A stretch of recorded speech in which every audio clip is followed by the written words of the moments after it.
a data specialist with the Food and Agriculture Organization of the United Nations, Regional Office for Asia and the Pacific, and I'll be moderating today's webinar.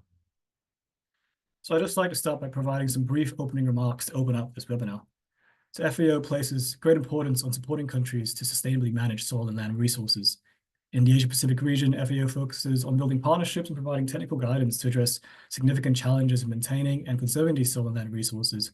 And a key initiative in this effort is the establishment of the Asian Knowledge Hub for Sustainable Soil and Land Management, which facilitates the sharing of tools, practices, and solutions tailored to the region's diverse agricultural and environmental landscapes. The Hub is created to enhance the capacity of individuals and organizations to implement sustainable practices, identify knowledge and technology gaps, and encourage the adoption of proven methods and inspire innovation. Organized around 5 core pillars: soil assessment and mapping, policy support, investment promotion, field-level capacity buildings, and communication, the Hub aims to foster collaboration and shared learning among stakeholders. It brings together governments, researchers, and extension agents, and farmers to address critical challenges while promoting practical, data-driven solutions to support agricultural productivity, environmental resilience, and food security across the region. This webinar is part of FAO's ongoing efforts to promote the use of data and technology in agricultural land management through the Asian Knowledge Hub on sustainable soil and land management. The role of soil information systems is growing more critical as countries in this region face mounting pressures on land resources and increased demand for food production under changing climatic conditions.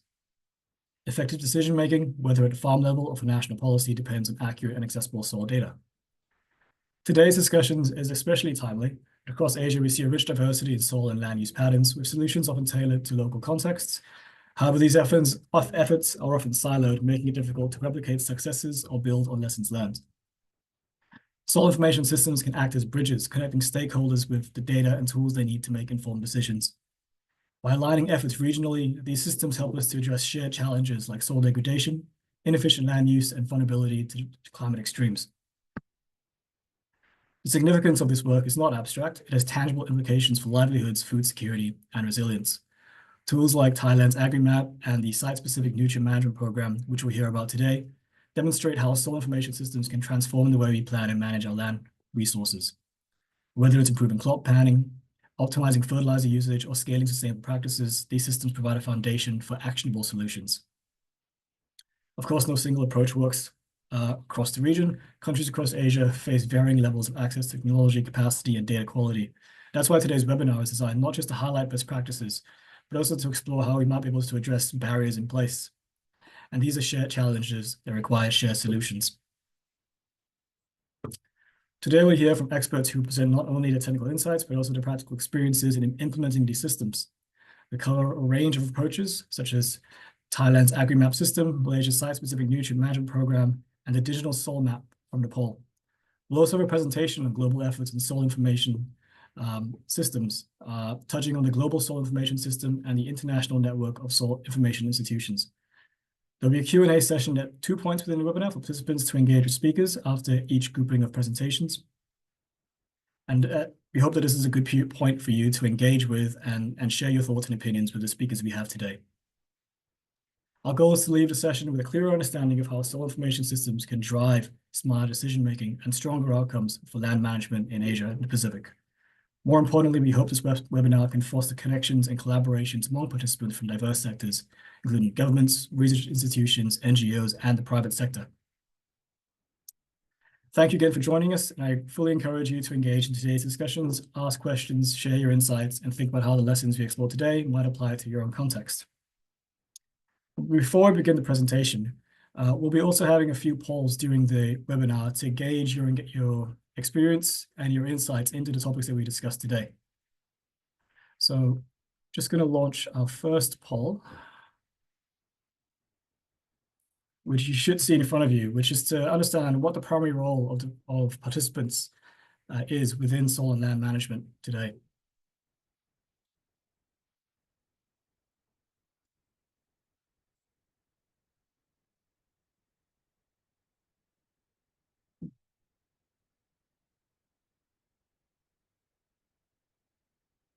As everyone's answers, I'd like to take this time to remind everyone to please feel free to engage and ask any questions using the Q&A chat functions as shown in the agenda.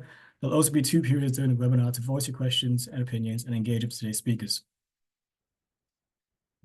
So just based on the poll, it appears that 50% of our participants today are based in research, with now 25% coming from government.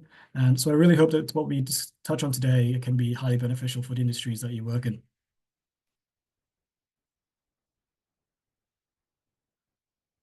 And without further ado, I'd like to introduce our first speaker, Mr. Enrique Velez, who will touch and present on the Asian Watch on the impacts of sustainable soil management. Enrique, the floor is yours. Thank you, Sean. Good morning to our colleagues in Europe. Good afternoon to everyone in Asia. Thank you for joining. Thank you for taking the time. I will now share my screen. If you could please confirm you can see it, full screen. Yes, we can see your screen. Okay, thank you.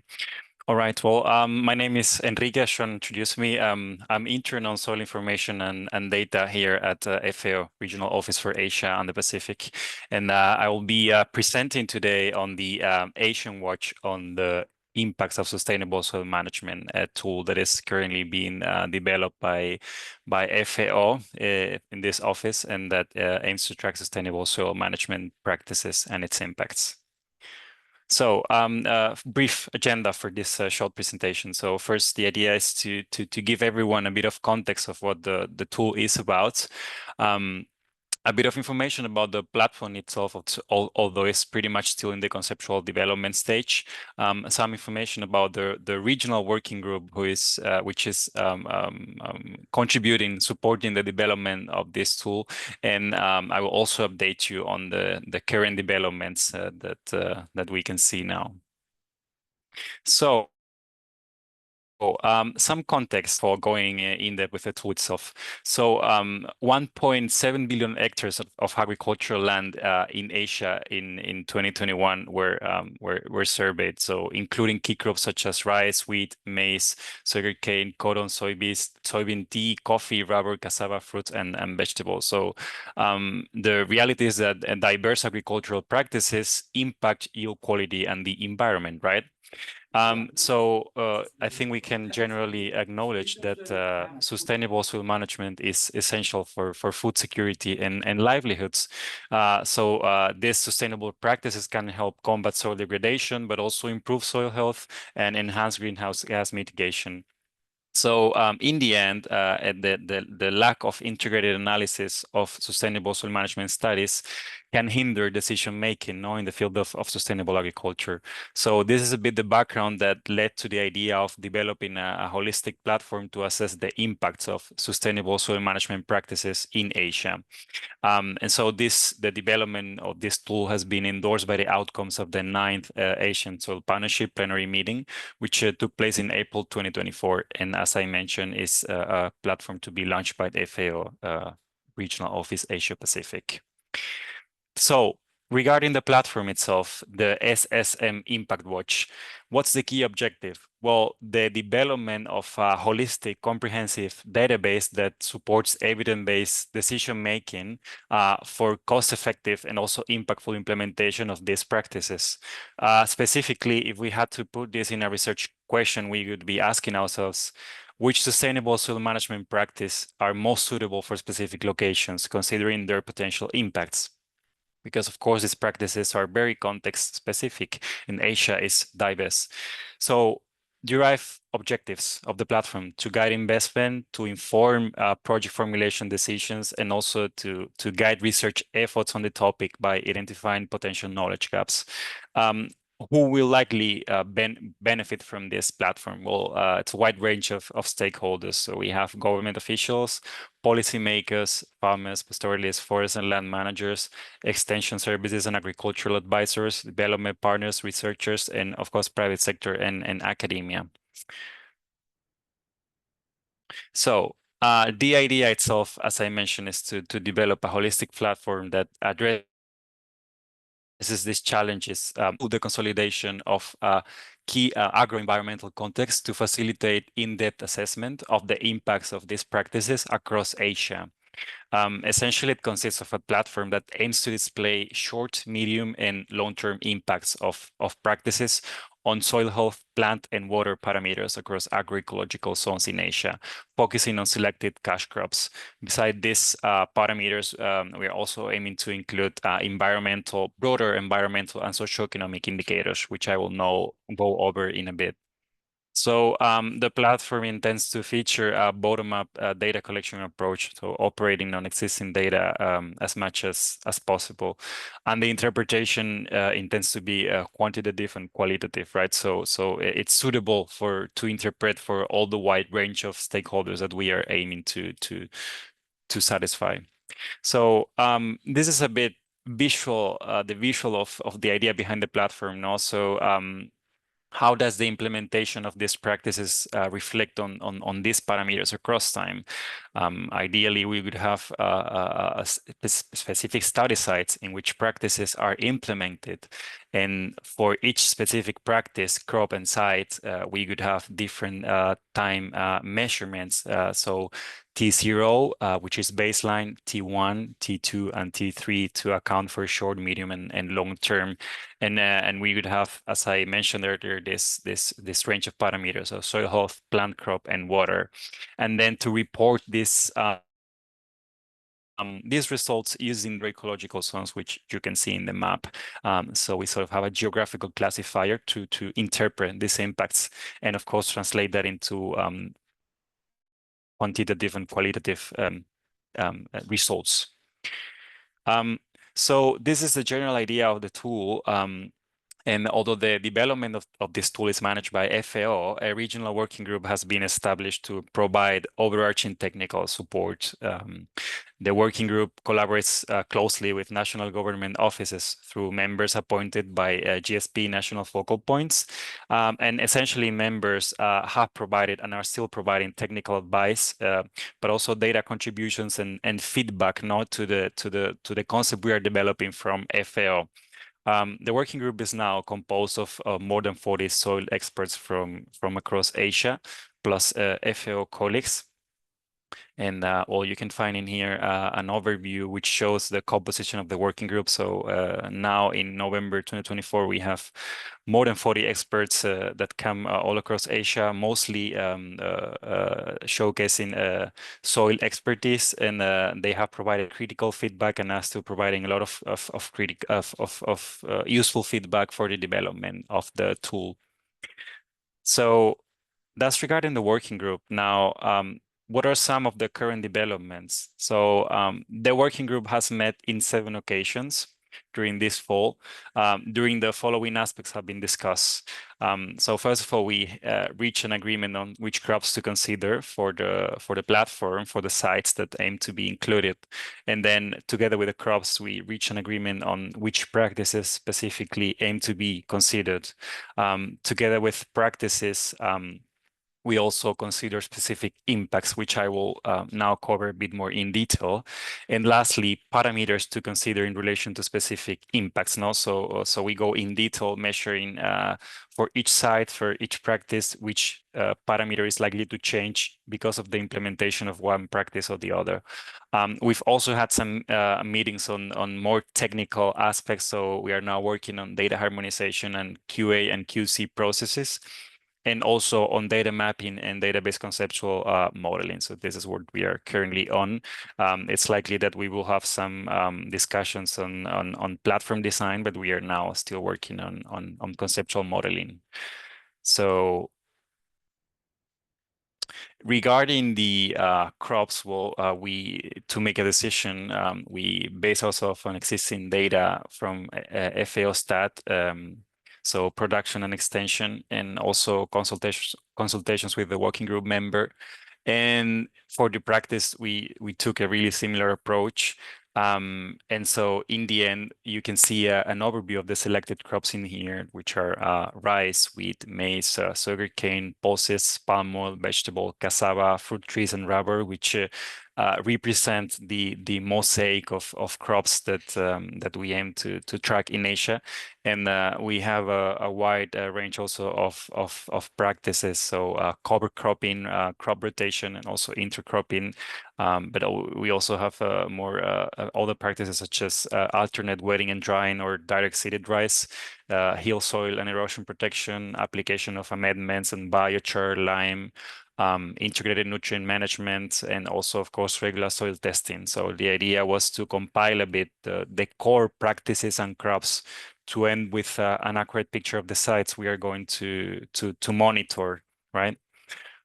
So that's regarding practices and crops. Now going a bit more in depth, we have sat down several times, as I mentioned, to define which impact areas, but also which impact measures we are going to measure. So in this slide, you can see a really simple table which covers 5 impact areas, which are soil health, crop food security, water resource conservation and management, environmental, and socioeconomic. Within each impact area, you can see different impact measures. So in the case of soil health, which is the main, let's say the core of the platform now, we have fertility, erosion, acidity and salinity, pollution and contamination, and compaction and diversity. So the idea is for each of these impact measures, we have a set of parameters, so specific parameters that to track how these impact measures change over time for specific sites. So just to give you an example, well, we are likely using pH to measure fertility, soil fertility impact measure in the soil health impact area, right? And so on for the rest of parameters. So parameters are linked to specific sets. So these are categorized by complexity and assessment types. So essentially, the sets are helping us streamline the process a bit. This is a long process, no, of developing the platform. So according to complexity and data collection, we have defined these 3 sets. We are now working on set 1, which includes basic parameters that all countries should be able to measure and also existing data, right? Leverage existing resources. And then we progressively, as time goes by, we will move on to set 2 and set 3 to allow for more complex parameters which need more analysis capacity in terms of laboratory or data collection. So this is a bit more in the long term. So together with the impact areas and impact measures and this data work we are doing, we are also working on a framework for data harmonization and quality assurance, quality control for the for this Impact Watch tool. And the essential idea is, well, to ensure consistency, integration, and data quality in the platform. So this is a complex process and we are still working on it, but several key items, no, or processes that we are studying are metadata mapping, data conversion, multilingual compatibility, automated QA, QC checks, and error handling. So the idea is to design this framework and draw inspiration as much as possible from best practices in terms of data harmonization and QA, QC, no? So we have ISTRIC, the FAIR principles, and also Glossoland. So we make sure that our developments align with existing frameworks because integration is key, right? When we are working with such a big platform. And so this is the last slide showcasing a bit our current development. So as I mentioned, we went a bit over crops, practices, parameters, data protocols. And now with this information, with the useful feedback that the working group is still providing and our work from FAO, we have designed a potential database conceptual model, no? So on the left side of the screen, you see this conceptual model, which is quite simple, but intends to capture the first step, no, of approaching this Asian watch. So you have a simplified entity relationship diagram with sites, impact data entries, but also the parameters I was going through, practices, agroecological zones, and then in the end, some entities to represent impact assessment and decision support and recommendation, which is the bottom line of the platform, right?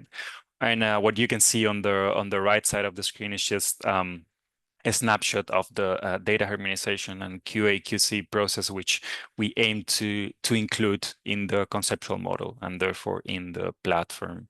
So this summarizes a bit our current progress. We are working now on refining what we have so far.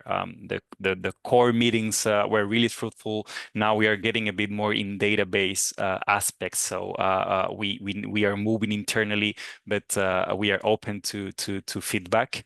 And so first of all, I would like to thank you for your attention. And if you're interested in joining the regional working group, well, please send an email, and we'll happily consider it and receive potential feedback. So thank you so much for your attention. I see that there are some hand raised. I know we are on a tight schedule. I don't know if I can answer questions right now, or we can just leave them for the open discussion. Thank you very much, Enrique, for your insights into developmental work being done at FAO with the Asian Soil Watch. Yes, so there will be an open floor for an interactive session at the end of the first 3 presentations, but I do notice that one of our speakers, Kun Amonrat, has a hand raised, which I think might be a good time if you have some insights you'd like to share. No, nothing. It's a mistake. Sorry. Okay. No worries. Again, thank you very much, Enrique, for your presentation.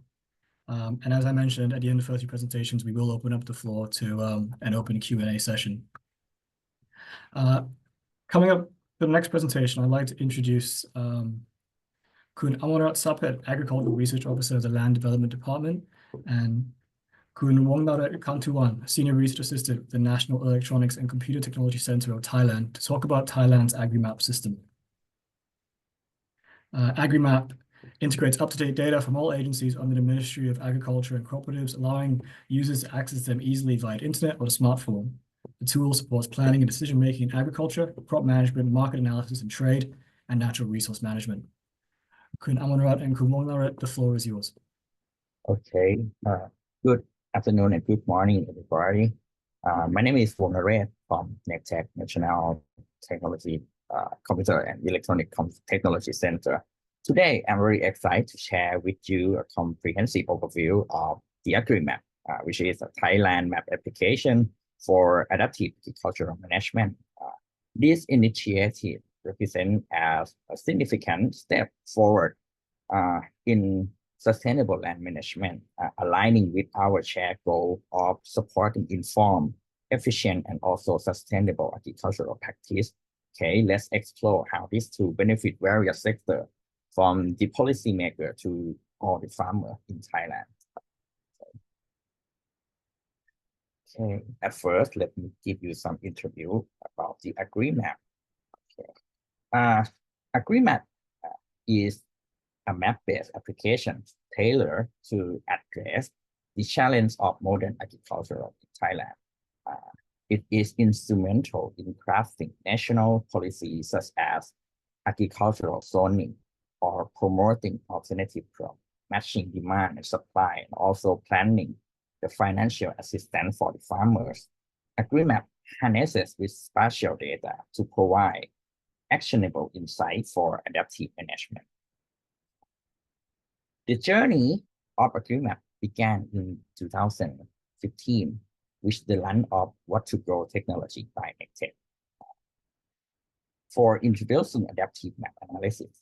And then in 2016, the Land Development Department began publishing agricultural map data as a report.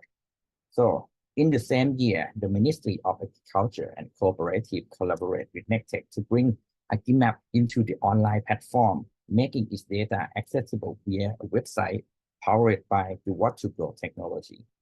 After that, in 2017, the AgriMap expanded further with the release of the mobile application version. By 2021, a significant milestone was achieved with an MOU signed between NECTEC, the Land Development Department, the Office of Agricultural Economic, and also GBDI. This MOU aimed to develop the target THAGRI, okay, TAGRI API portal, allowing agricultural data, includes the AgriMap data, to be served in the API format for both the accessibility. For nowadays, AgriMap support 9 policy management group and also integrated with 13 data layers for alternative agricultural model. It have evolved into comprehensive decision support system, benefiting stakeholders nationwide and driving innovation in sustainable agriculture. Okay, here this is like the key feature and how the AgriMap look like. AgriMap is accessible via both web map application and also mobile application, available for installation on both device, Android and also iOS devices. These multi-platform support ensure that the user can easily access the system anytime and anywhere, enhancing its usability for a wide range of stakeholders. The platform user interface is intuitive and powerful. For instance, the pin, for example, the pinning feature allows the user to select the specific location and instantly access the detail on agricultural practice, such as the soil property and suitability for the alternative practice. Okay. Additionally, for the policymaker, we also provide boundary selection feature to ensure the user can focusing on the specific province, district, or even the sub-district, providing the target data to support precise decision making. This combination of accessibility and functionality make AgriMap an indispensable tool for modern agricultural management. Okay, here this is like how behind the scene of the alternative crop production. This slide illustrates the concept behind the spatially driven alternative crop handling. The system operates as a demand-driven application, starting with the increasing demand for crop cultivation. It's aimed to answer the key questions such as where can the crop be grown, or how much can be cultivated, what the expected yield and profit for that crop that we want to grow. To address this question, the system integrates with multiple dimensions of data, including the crop type, land suitability, market demand, logistical condition, cost, and other influencing factor, no matter what is a map data or it's just the statistic data.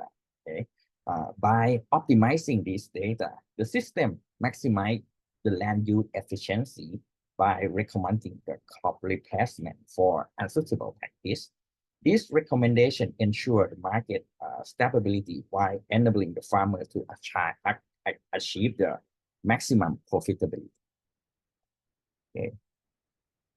And for this slide, I just summarize like how many data that include in the AgriMap. Okay. AgriMap integrate over 250 layers to support agriculture across Thailand, covering 13 major crops, fishery, and livestock. It provides insight on weather, land suitability, water resources, and also the crop yield forecasting.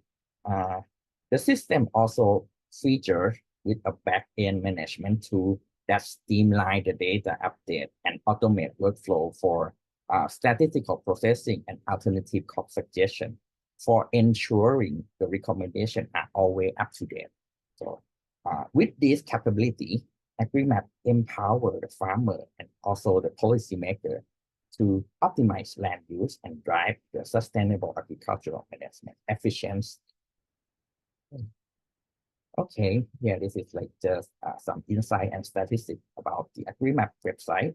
As of the October 2024, okay, last month, AgriMap has supported over 1.7 million visitors, offering valuable insight through its online and also mobile platform, which over 250 active layers and nearly 1 terabyte of the spatial data. By helping of the cloud technology, it enables the system's scalability and accessibility to ensure it meets the evolving needs of the user. Okay. In the next section, we will discuss about the real world application and our success story of AgriMap. I would like to hand over the stage to Ms. Amon Rat from the Land Development Department to continue the presentation.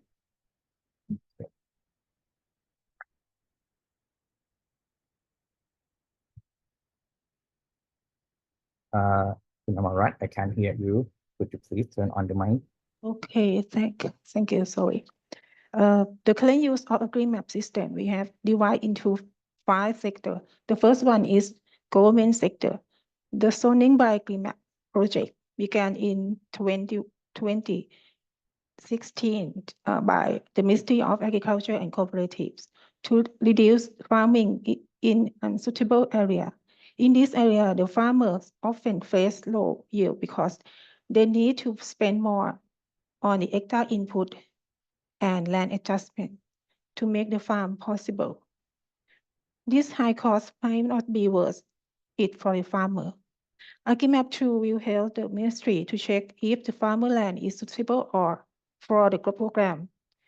If eligible, the program divides the farmer to grow crops that are better suited for their land, require lower costs, and give a higher profit. It also ensures that the land is used for the right crop of the region. From 2016 to 2024, this project covered 169,000 hectares and helped 154,000 farmers. So in 2025, it's planned to expand to include an additional 9,000 hectares. This is the example plot. This is located in Pen district of Udon Thani. This project will help to change live field that cannot be suitable to go live into the integrated farming system. This farm also works as a community learning center too. Another example is the project that in Library province. This project, AgriMap can help is increase the area for growing high value or market demands crop. Such as in Library is aromatic coconut plantation. AgriMap show where other crops are currently grow and how much of their area can be converted to grow aromatic coconut as well as exact locations.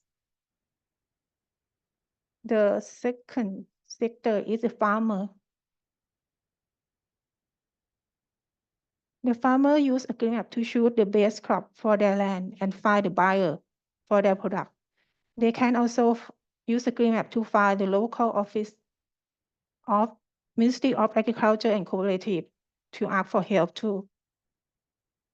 The third sector is private sector. The private sector or company use AgriMap as a tool to help them to make a decision when choosing a location for industrial building or when buying agricultural products. The first sector is academics. The researcher can access the data on AgriMap as a reliable source of the data from Ministry of Agriculture and Cooperative for their research or their study. The last one is the integration with another agency. Many organizations use AgriMap API or target that Kun Wongare that mentioned before to create application for different projects. For example, the Bank of Thailand use this data in the farmer database project to solve the farmer their problems. About limitation of AgriMap, we have 3 main limitations. The first one is the language. As you know, all information on this system is in Thai. So it is intended for domestic use only.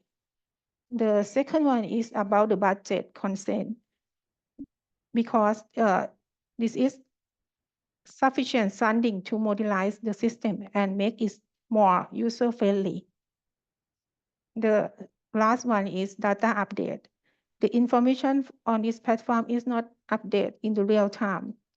The data update depends on the mission and limited budget of the agency involved. And the last one, you can access ArchiMap with two functions, with two channels. The first one is ArchiMap Online, which can be used on a personal computer via the URL above or QR code on the left-hand side, and ArchiMap Mobile for smartphone and tablet. Use the middle QR code for Android device and the QR code on the right for iOS device. Thank you. Thank you very much, Khun Ambanrat and Khun Wongnarat, for your fantastic presentation on the applications of this online platform. I particularly enjoyed the targeted focus at beneficiary stakeholders such as the farmers and private sectors and how you structure and design this platform as well. So thank you very much again. Okay, thank you. Next, I'd like to invite Ms. Asnita Binti Abu Hirara from Senior Principal Assistant Director of the Soil Resource Management Division of the Department of Agriculture to talk about the site-specific nutrient management soil profiling program. The program is the conduct of a soil survey to describe soil profiles at agricultural sites with the intention to provide recommendations for soil conservation and fertilizer usage to achieve desired yields for farmers. Ms. Asnita, the floor is yours. Thank you, Mr. Sean. Okay, good afternoon to everyone. So today I will presenting today on the topic of site-specific nutrient management program. Next.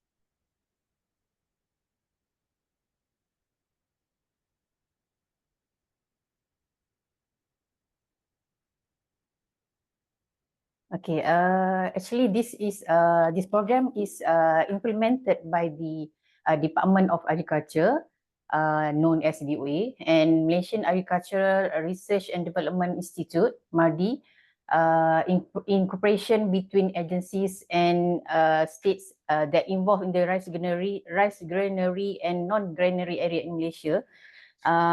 So this one for the domestic paddy production, Malaysia relies on 10 kis granary area, which is for its supply of paddy. Okay, next.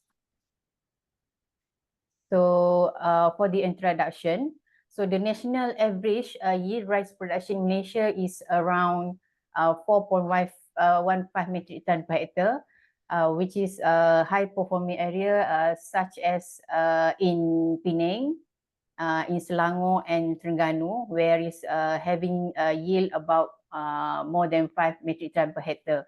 So actually, soil management program is a government initiative under the 11 Malaysian plan, which is the duration is between 2016 to 2020, and also 12 Malaysian plan 2021 to until next year to 2025 that involve both rice granary and non-granary area to boost national rice production through the site-specific nutrient management known as SSNM approach.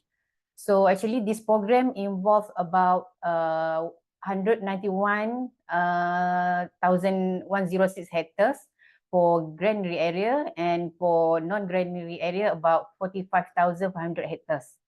So the aim is to determine soil fertility status in paddy area and also provide fertilizer rate and soil fertility management recommendation by specific location, so thereby contribute to the our self-sufficiency level in rice production. So actually for the granary area, actually the northern Peninsula Malaysia is the largest area for the rice crop and produce about 88% of the total national paddy production, and it known as the rice bowl of the nation. For the non-granary area, actually the changes is according to the such as water availability and competitor from other agricultural sector like oil palm. Okay. Okay, next. So the objective of this program actually is for soil fertility status, so can provide the information soil fertility status for specific location, for especially for granary and granary area.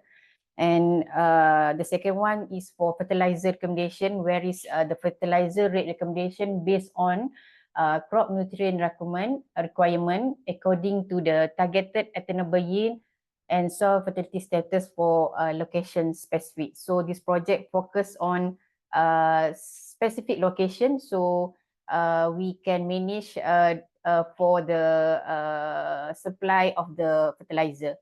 So the third one is soil fertility management. Soil fertility management for location specific to improve soil chemical and physical properties, whereas focus on to improve the soil fertility status. Okay, next. Okay, actually, the Malaysian government has introduced a program to support rice farming in both granary and granary areas.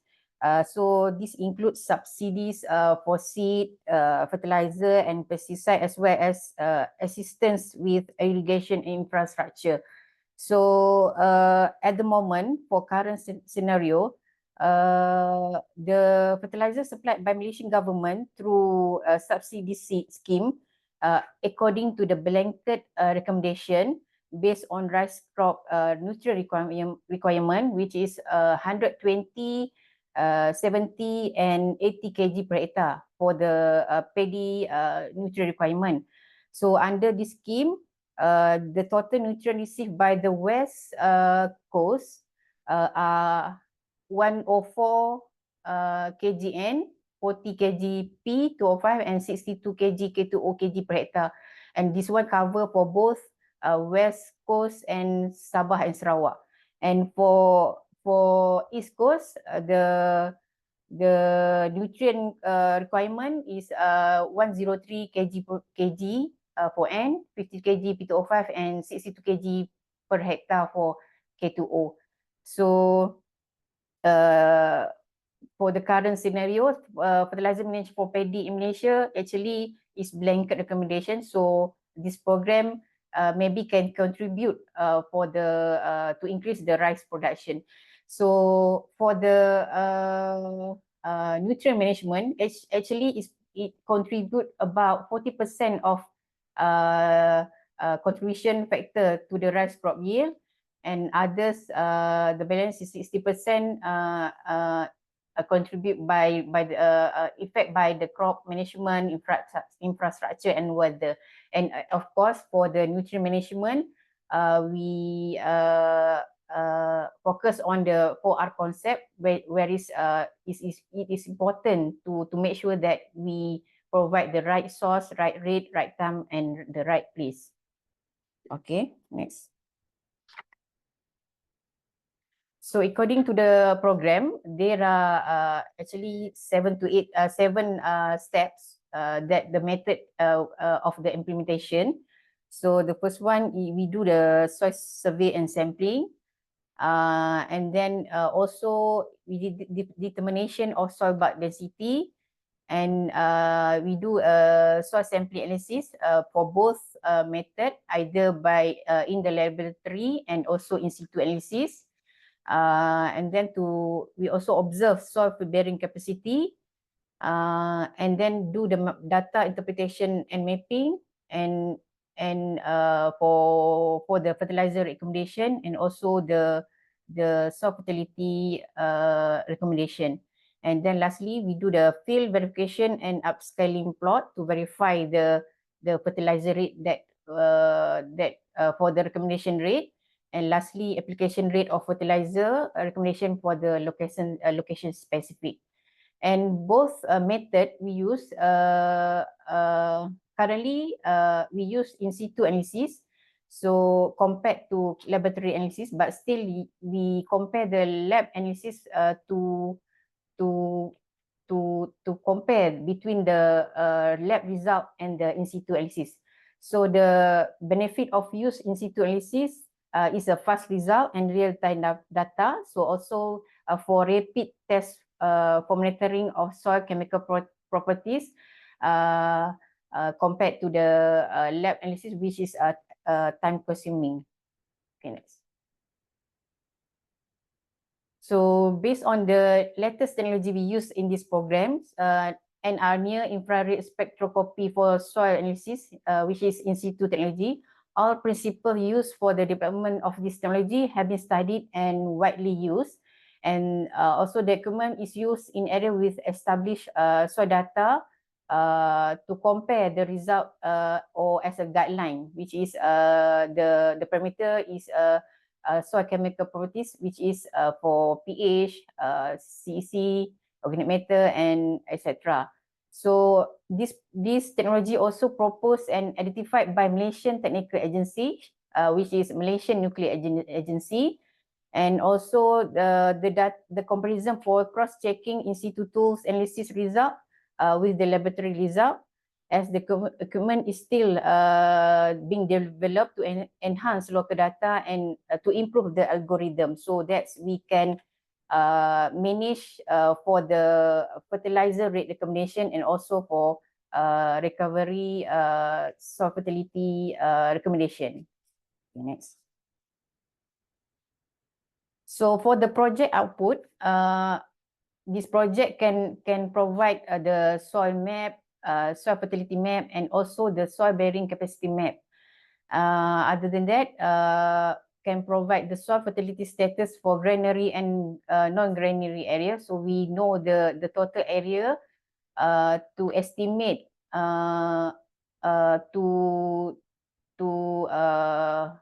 for the recommendation of the fertilizer rate and the soil fertility to upgrade to improve the soil fertility status, and site-specific fertilizer rate recommendation and soil fertility management to improve the soil quality.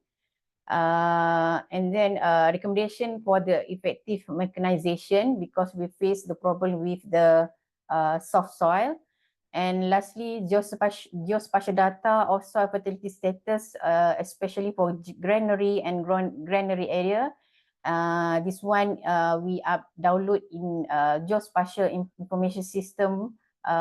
We call it as MatGeoPadi. So this is the output for soil map, which is consists of soil series distribution that can provide a general description of the soil physiochemical properties, which is based on their parameter. So we have the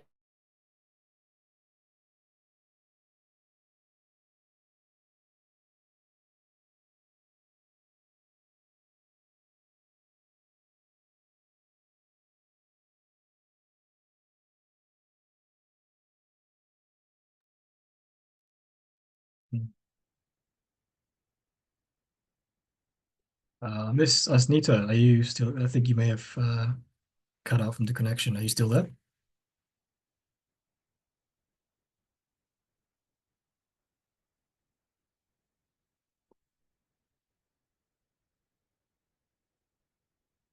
So, Miss Asnita, I think you're on mute. I think you might have, your connection might have cut out.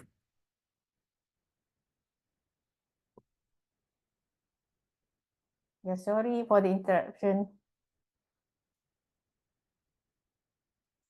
Suddenly lost connection. No worries at all. Please resume. Okay. So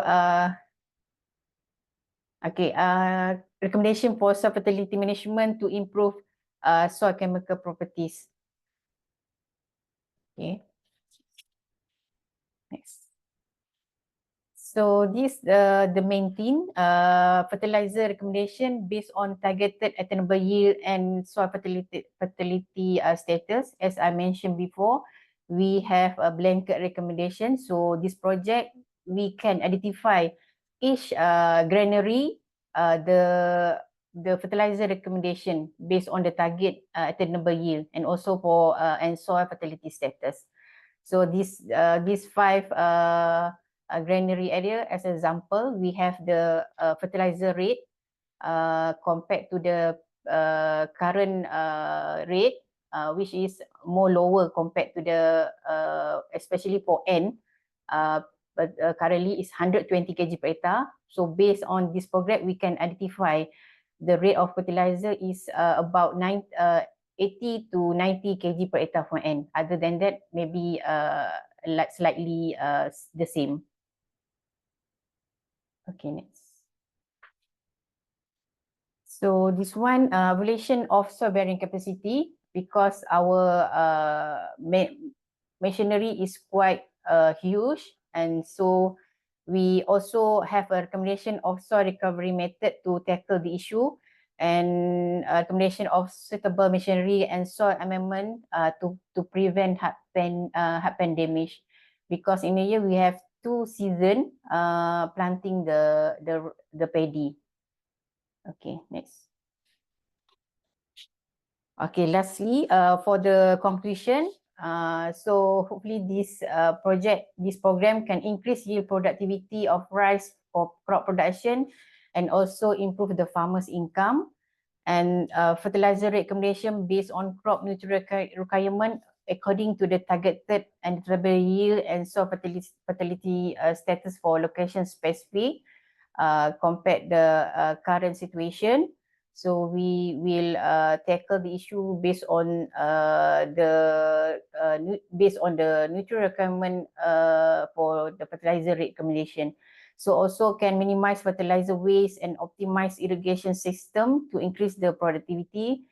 And lastly, can enhance data-driven decision making by leveraging geospatial mapping and data analyzed to optimize the agricultural planning. So I think for the last slide, that's all. Okay, thank you. Thank you very much, Mrs. Nita, for that fantastic presentation into Malaysia's soil profiling program. At this point, I'd like to move on to the Q&A session that we'll have involving our panelists who have just presented. So I'd like to invite questions from the participants. Please submit them in the Q&A function, and then we can discuss this with the panelists.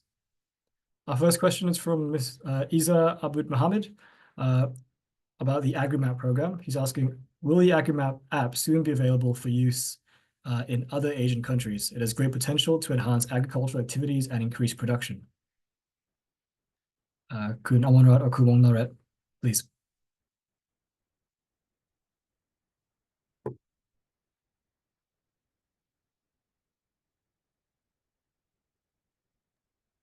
I think because the AgriMap that first just had the in Thailand data, so we can use only in Thai. But if another country want to use it, maybe they can make their own data and set up the application like this. This is the main idea for another country. Great. Thank you very much. I apologize. I think my web camera has just stopped working. But moving on to, are there any other questions from participants as well? Thank you very much for your answer. There is one more question. I think this is an open question to our general panelists. Will the findings and recommendations lead to reduce overall biodiversity of soil, particularly microbial biodiversity? I think, Mr. Snita, this might be targeted towards the recommendations derived from the soil profile nutrient program.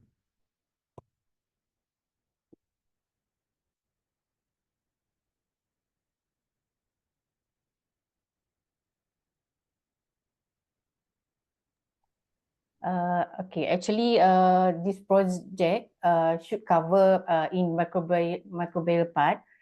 Maybe in future we'll include the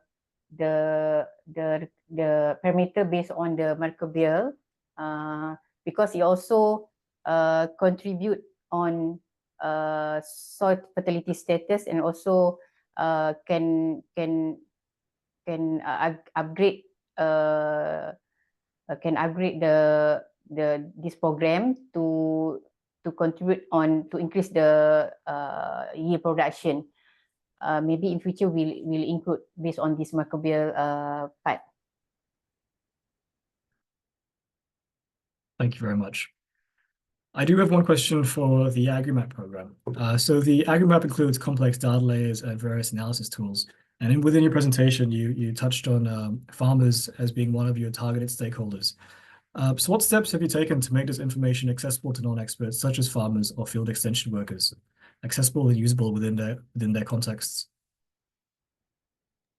Okay, like for make the farmer easier to access the data. The first one is like because of like we provide everything over the mobile application and the website. So if the farmer can be connect to the internet, they can access the AgriMap. So like which is like the easiest way to see the data.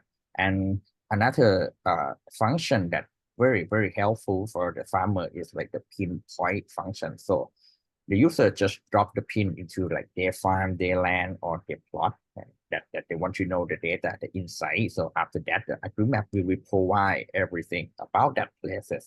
For example, the suitability score for the economic crop, the weather forecasting, and also the suggestion about like the health. No, I mean like the soil condition thing or something like that. Yeah. Thank you. I think this leads quite well into my next question on the AgriMap, specifically about how it supports or can support soil management and crop planning decisions. And you touched on that briefly, looking at weather forecasting and patterns. But you could also give other examples of how the tool might aid in resource allocation for soil management. So like for management, like it's another story because like it's not just only the plot-based decision. Like we need to see like the whole area or the suburb decision making, the region making. So behind the scene of that, like we have the optimization engine to do the optimization.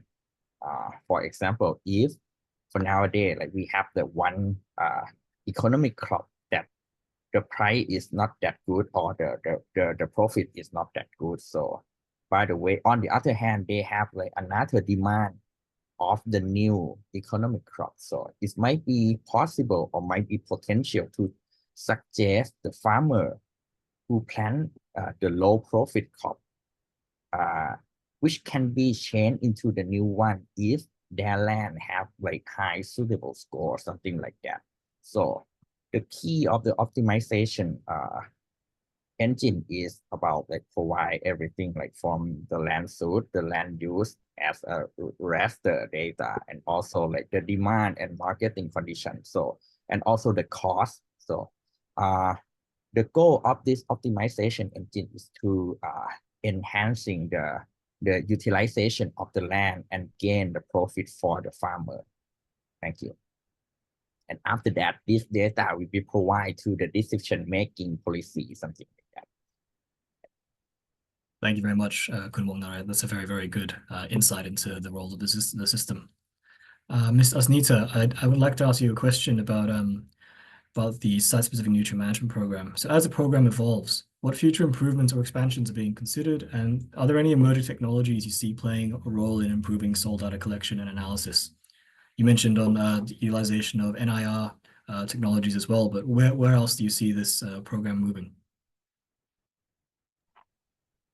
Okay, actually, the basic soil data, which is big data from the program provided in this system, can be used by all industry players in this field to increase the rice yield, and also the farmers themselves can use the recommendation fertilizer rate based on the recommendation that have been made and need to be constantly updated on the soil fertility status. And so the provision of the subsidized fertilizer to rice farmer service provider can produce fertilizers according to the new formulation. So overall, as the SN program continues to evolve, integrating advanced technologies like AI, remote sensing, and IoT, will be crucial in enhancing the accuracy of the soil data. So by collecting, improving nutrient management, and also promoting the sustainable farming practices, and this strategy also will enable farmers to make better informed decision, and also reduce the waste, optimize both yield and environmental impact. So ultimately, this improvement will contribute to a more sustainable and efficient agriculture system globally. So I think for the right now, we try to collect as much data so that we have the bank data to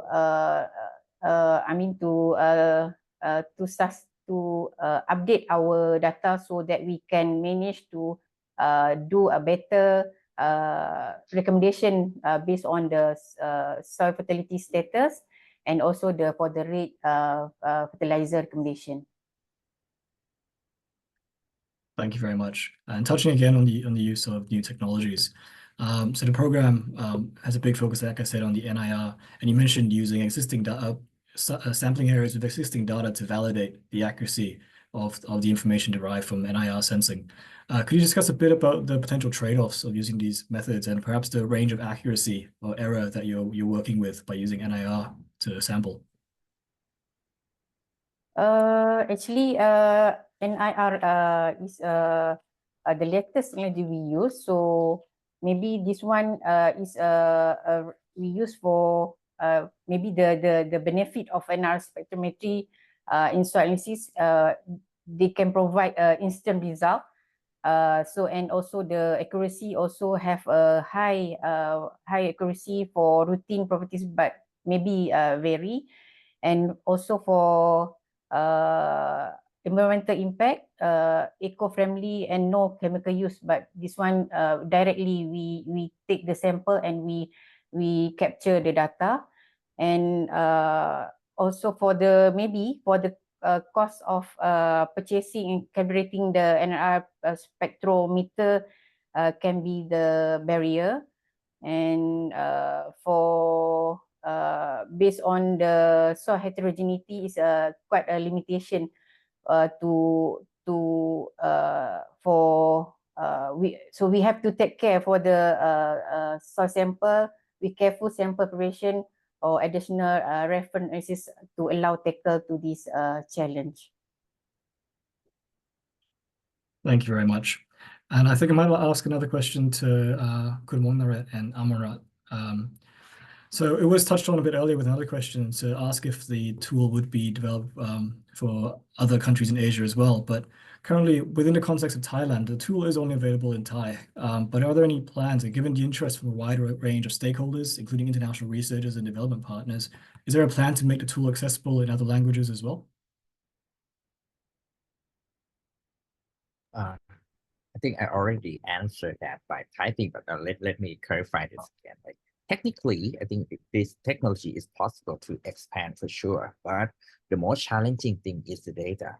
So for collecting the nationwide data, it's not that easy, to be honest. Like collecting it, for example, like the soil suitability for each crop or even the current land use condition. It's not just the land categorization, but we need to specify which area to plant which crop. For example, in Thailand, like we need to identify where is the right paddy field, where is the sugarcane plantation, etc. So it takes time and it's super costly. So if you have data for that thing, like I think technically it's possible. Like so. Thank you. Thank you very much, colleagues. I think at this point, we might move on to the next poll in our series of polls, which I'll just launch now. And the question is, to all participants and panelists, what is the biggest challenge that you face currently in accessing or using soil data for decision-making in your country?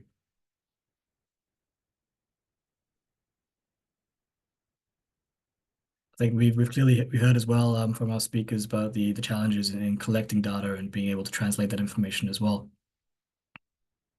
And Currently, poor data availability, high cost of tools and technologies are standing out as key barriers to implementation.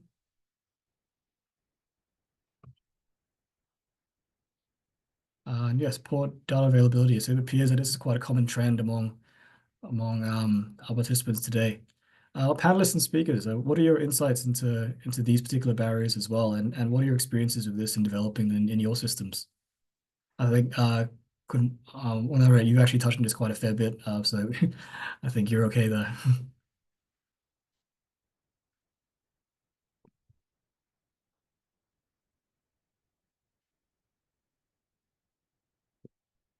Okay, so yeah, so poor data availability is standing out at 73%, which is clearly a high issue that's currently present in the region. I'll leave that poll open for a second, but at the moment, I'd like to move on to our next series of presentations, starting out with, apologies, starting out with Mr. Sri Prasad Vista, who is a senior scientist and chief of the National Soil Research Center, Nepal, who will be touching on the digital soil map of Nepal. Digital soil map of Nepal is as an interactive digital soil map, provides access to location-specific information on soil properties across the country in a web portal that users can use to retrieve information by selecting specific provinces and providing information on soil properties with a single click. Mr. Sri Prasad, the floor is yours.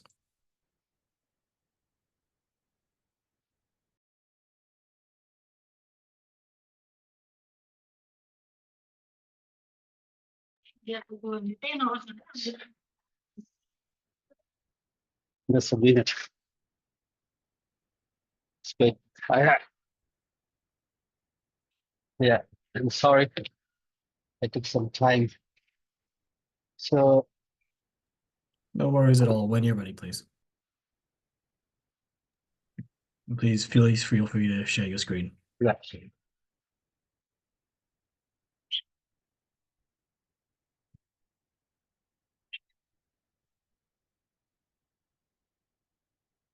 So,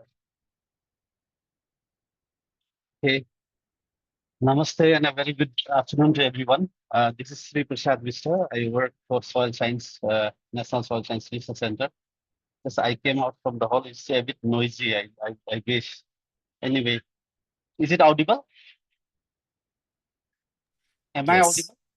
Yes, okay. Yes, you So are. today I'll be talking on digital soil map of Nepal. So we prepared digital soil map of Nepal in 2021. So the thing is everybody knows it's the prediction of the soil properties using advanced machine learning based on the quantitative relationship between the environmental covariates and the measured soil value from georeference soil samples. So what we did here sorry, it's not in the. No, I think it's okay. I'm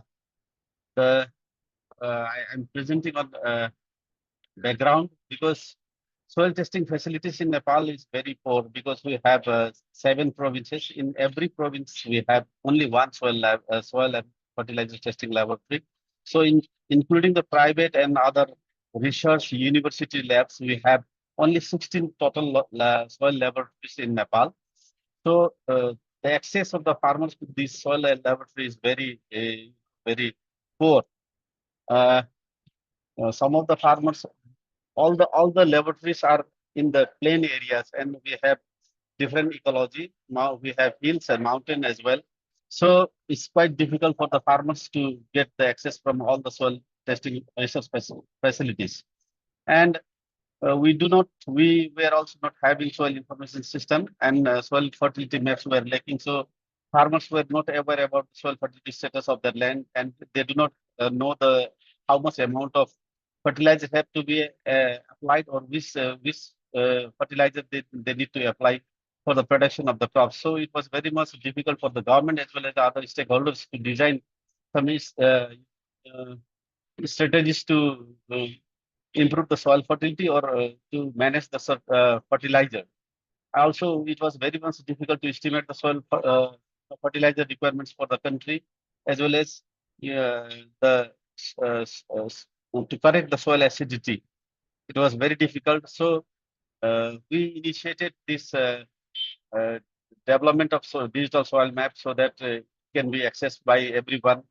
And it took around 3 to 4 years for us to complete this for developing the digital soil map of Nepal. We generally the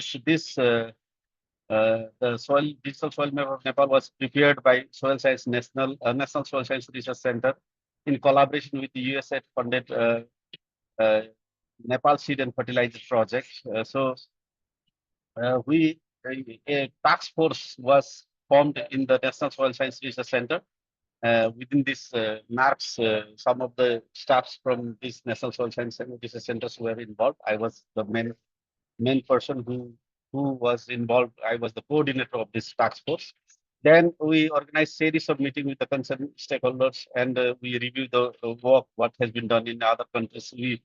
We also select the appropriate methodology for making this, for developing this digital soil map. And we started collecting data from different government projects as well as department soil laboratories as well. And we had a series of consultations with the soil experts as well as other international experts. And we did the validation workshop as well. Then we targeted, we made some who should be the beneficiaries of this digital soil map. So the targeted users were policymakers. Major one was policymakers, because based on the on this digital soil map, they can use it for the decision making processes. So researchers were also another target, like a scientist, academician, as well as even the extension workers. They can use it for the agro advisory system. And private sectors, agri input retailers, as well as cooperatives were also our target group. So development partners and farmers, most often the farmers are the major beneficiaries of the digital soil maps. So we did the validation workshop on, we started working, we did the validation workshop. Then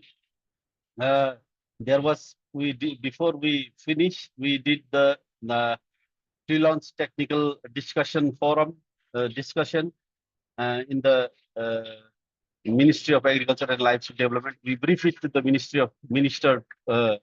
Honorable Minister of Agriculture and Livestock Development, and even to the Secretary, Director General of the Department of Agriculture, Joint Secretaries, even the Directors of Nepal Agriculture Research Council, and everyone. We discussed about this, and we formally launched in 2024 February.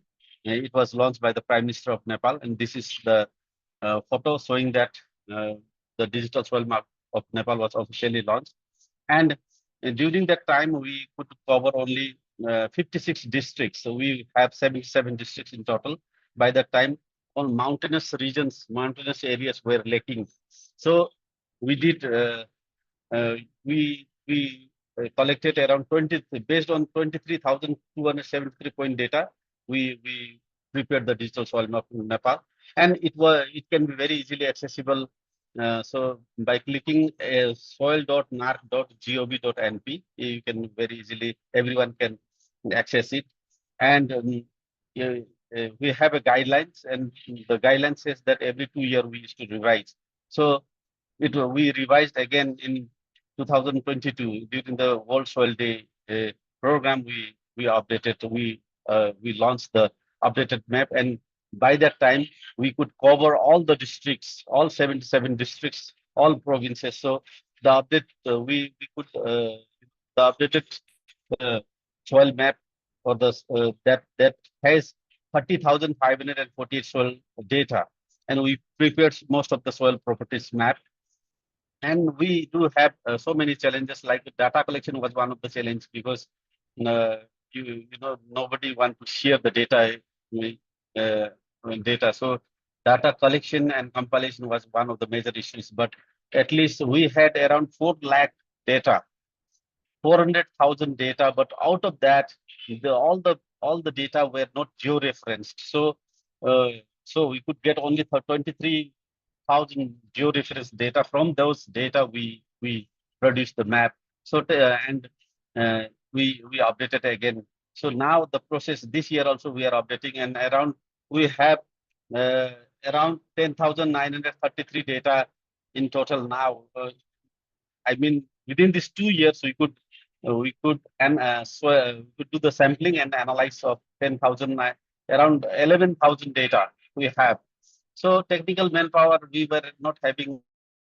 The web designers, GIS experts were lacking with us. So that was one of the another challenges we have. So in this part of the USAID funded project in Nepal Seed and Fertilizer project, they supported us, and they also enhance our capacity of the manpower. They try to give us training also for some of the validations as well as, and there was so many questions on accuracy and reliability of the maps. So there was that was another challenge, because everyone was not assured of the accuracy of the data. They were not convinced. But when we saw that we did the accuracy assessment and others, then only they started believing us. The farmers' access to the soil information system, digital soil map was very limited, because farmers are mostly illiterate, and they also is in English, so they want in Nepali language. So that was another challenges which we faced.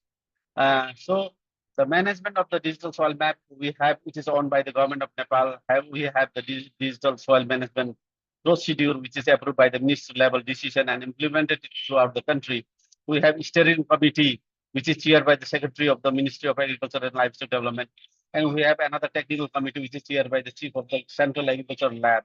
Then we have provincial committee as well as, which is chaired by the director, which is Directorate of Agricultural Development. Soil sampling, analysis, and soil health card distribution is being done by the provincial NARC laboratories and other authorized. We have, I said, 16 laboratories. We have these 16 authorized laboratories. They do the work of soil sampling analysis, as well as they distribute soil health card to the farmers. So we started, in order to encourage farmers to go for soil testing, we started Soil Champion Award. We initiated from last year. So every year during World Soil Day, we used to, select farmers, very excellent farmers whose organic matter is very high, or the soil fertility level is very high. We have developed one index, soil fertility index, and based on that, the best farmers, we give them the Soil Champion Award. So DSM, digital soil management, portal management, as well as upgrading work is being mandated to National Soil Science Research Center. We have a DSM management unit in National Soil Science Research Center, and every 2 years we have to update this. So last year we had 3,475 samples, and the soil testing charges is very low. It's only $0.8 US for samples. It's very low for us, so that the farmers are encouraged to. It's only less than 100 Nepalese rupees, so that farmers are encouraged to go for soil testing. So we have also used this digital soil map. The database are being used to develop the fertilizer distribution, to fix the priority in the fertilizer distribution during lockdown period also, because we don't have fertilizer, fertilizer plant in the country. Our fertilizer requirement is completely based on import. So this digital soil management, digital soil map portal is being used for the fertilizer distribution. We also use the DSM for domain-specific fertilizer recommendation, as presented earlier by the earlier speaker.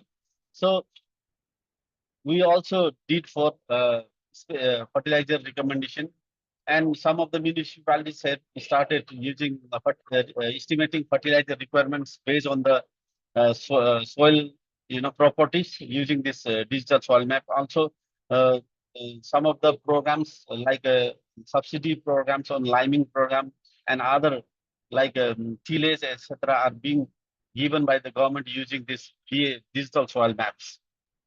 So still that we have 408 registered users, 11 farmers are also there. So 99% of the users, they go for soil information.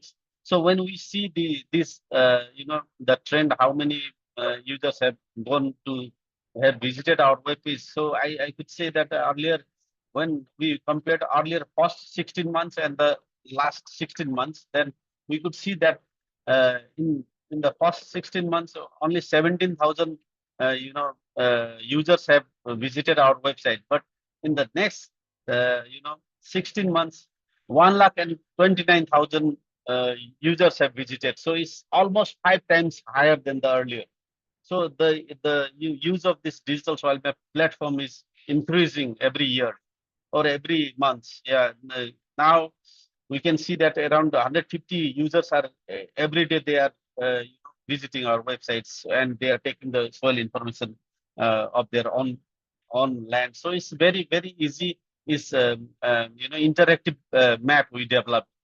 So when we see how many countries have visited our website, so I can say that now we have 178 countries have visited our website. So highest being ranked by Nepal, then India, so US, Pakistan, Germany, and others like this. So 178 countries have visited our websites. So updating of this work is being done by receiving the data from different laboratories. As I said, we have 16 laboratories, and they are mandated to go for soil sampling, and they send after analyzing, they give us the data, and we National Soil Science Research Center, we do the updating work. So this year, I said it's almost 11,000. And we are also trying to upgrade the system. So these are the based on the data we have developed the statistics of soil data sets. So we have 66% of the soil is acidic in nature in our country, and organic matter mostly is medium. Organic matter, total nitrogen, and available zinc, boron, these are in medium range. However, in phosphorus, available phosphorus and potassium, they are in a high range. So we are also just to conclude, we are continuously updating and upgrading digital soil maps, and we are also improving some of the features parameters, which we are also now we have only 11 parameters.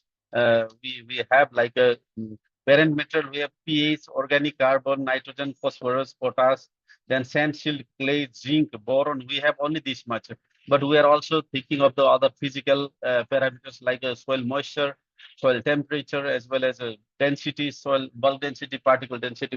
These are under discussion, and we are also trying to incorporate those things. And some of the secondary nutrients are missing here, and we also in the later years we started analyzing those samples as well. So communicating soil information is another challenge, because one of the thing is, because as I said that 65% of the population are literate, but only 10% of the literate population is farmer. 90% of the illiterate, 35% are illiterate, but 90% of 5% of those illiterate group is farmer. So communicating this soil information to those real farmers is another challenge, because that is and that has to be, because they do not have they cannot directly access by using the mobiles or by using computers. They are illiterate. So that is another challenge. That's why we have done training in different municipalities. All the municipalities we have covered now, so that the municipality, the person who is working in the municipality, and he can technical staff is there as an agriculture expert, and he has been trained well, and he will be looking after this information, so that he can relay those information to the farmer. So we are also downscaling this DSM at local level, and we are also trying to maximize its utilization. So this is what I just wanted to share with you. So I would like to acknowledge FAO for this opportunity. All the contributors are well acknowledged. So I would like to thank everyone for the patience. Thank you. Thank you so much, Mr. Sri Prasad, for that fantastic presentation as well. As before, we will be having a Q&A session at the end of the presentation, so please stick around and we'll have a nice discussion around this program. For our next presenter, I'd like to introduce Mr. Luis Rodriguez Lado.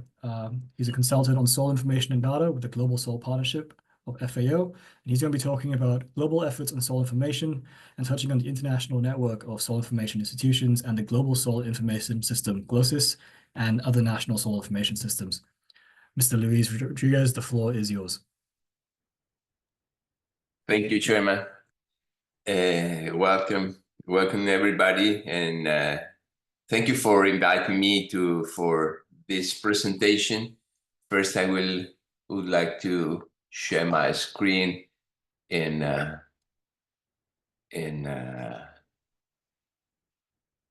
presentation mode. I don't know if you are able to see it now.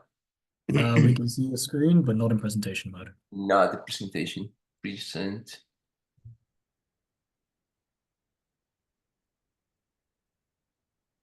And now? It's currently a blank screen. A blank screen. I don't know what. Stop sharing. I will share it again.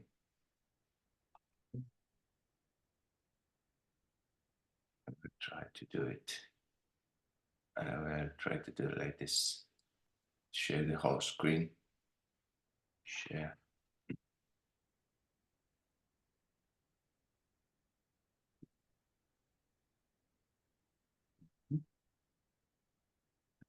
Can you see my screen now?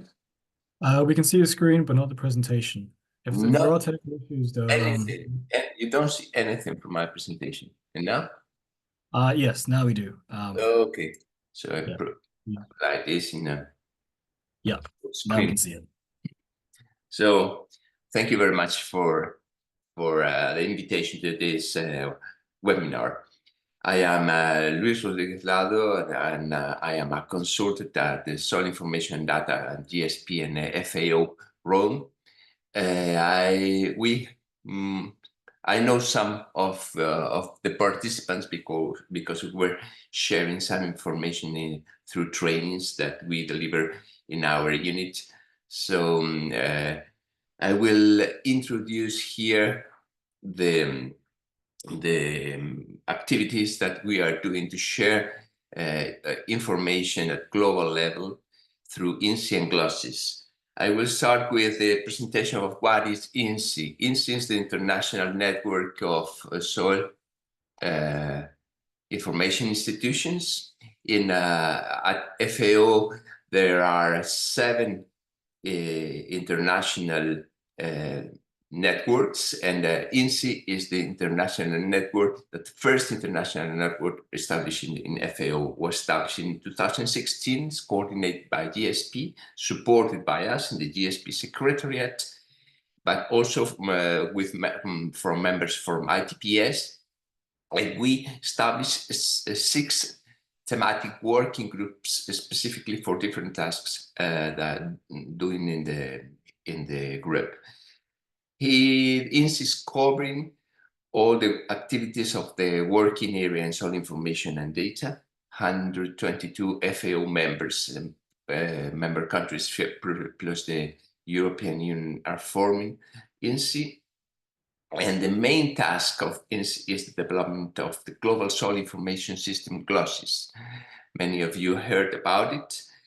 And the implementation of GLOSIS needs also the implementation of national soil information systems. So this is linked to GLOSIS as well. And in other activities that we do is the production of country-driven global data products together with the countries. So what okay, okay. Sorry, because I don't. Okay, here. So GLOSSIS, in fact, is a platform. It's a global platform for sharing information, soil information. The idea is to have a decentralized platform and making a federation of national soil information systems or regional soil information systems that stores their own data and can deliver the data through a hub that is GLOSSIS. So people can find information about soils through GLOSSIS instead of only from the national soil information systems. This requires that everything has to be connected, standardized. The data sharing should be also standard, and storage of the data should be also standard. So everything has to be well designed to work together within the network. GLOSSIS is the central point of INSI, the central topic of INSI, but this requires another activities within GLOSSIS to reach that. This is the creation of soil information systems, the production of country-driven global data products that is mapped at country level scale, the harmonization of data to be able to share data between the systems, and other aspect is the capacity development program. We need to provide capacity development programs for expertise to increase the capabilities of countries to implement national soil information systems to be able to connect to GLOSSIS. The activities of the international network in these last years is that we have 222 FAO members plus the European Union. From the global data product, that is maps that we produce through the network, it's 4 global data products: soil organic carbon, soil organic carbon potential, sequestration potential, and the soil salinity and distribution of black soils. There are 2 products still ongoing. We have helped to develop 9 soil information systems, and 22 are ongoing. At the moment, none of them are connected still to GLOSSIS. We are working on harmonizing the national information systems to be able to connect to GLOSSIS. Other important aspect is the capacity development. We delivered 80 training workshops in 129 countries all over the world. And this capacity development program formed more than 1,800 national experts. And the publications, we had published 15 key publications that includes guidelines, technical manuals, and reports. The maps, the production of maps, global data products that we produce are based on a country-driven approach. So it's of the countries, by the countries, and for the countries. This is the motto of the global data products. That is, we have a request for doing maps for some soil property, and then we create the specifications, the country guidelines. We implement a capacity building program for the countries specifically, and then the countries are supposed to do digital soil maps by their own with their experts, and they will provide their national submissions to the global maps. So the global maps is the contribution of the countries specifically to the final product. These are the global maps that we produced at the moment. As I said before, is the global soil organic carbon map, this global soil organic carbon sequestration potential map, the soil salinity map. This is on hold now because we are making a new revision of the output, the global black soil distribution map, and we are still working on the global soil nutrients map and nutrient budget, and the global soil erosion map. These are products that are not still finished. One important aspect of INSEE is the capacity development. GLOSSIS requires national information systems and requires that people in the nations has to be the expertise to produce and maintain the national information systems. So what we do intensively is the capacity development. As I said before, we have implemented many different trainings for, in particular for Asia. Trainings about digital soil mapping were implemented already. I was involved last year in a training for soil sampling design. I know that some of the participants of this webinar were attending to that training. In that training, we explained the techniques to collect properly data.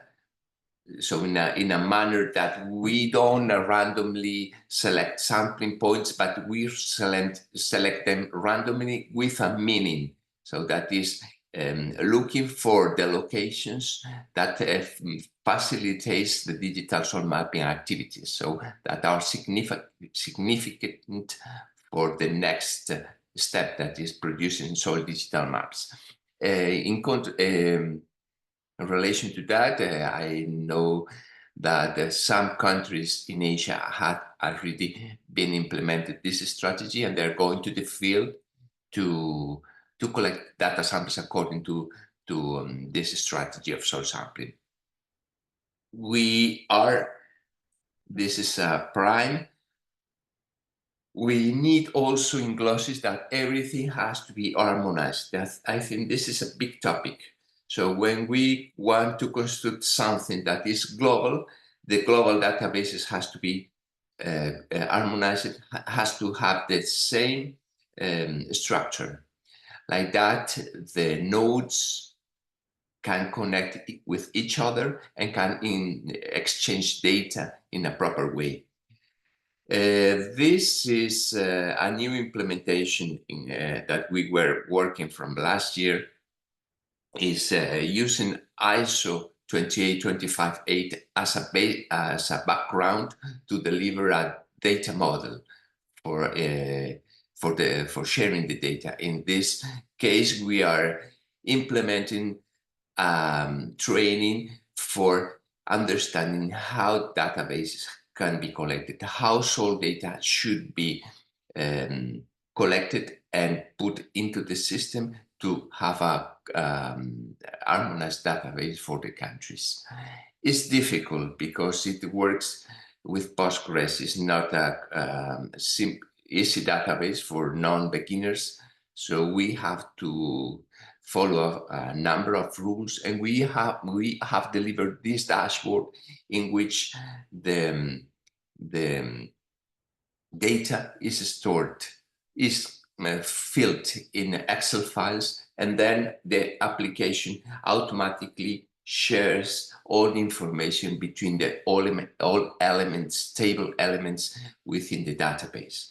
Everything is included here. Is the geographic position of the samples, which type of sample is it, which method was used to analyze the data, which values for each physical chemical property were achieved.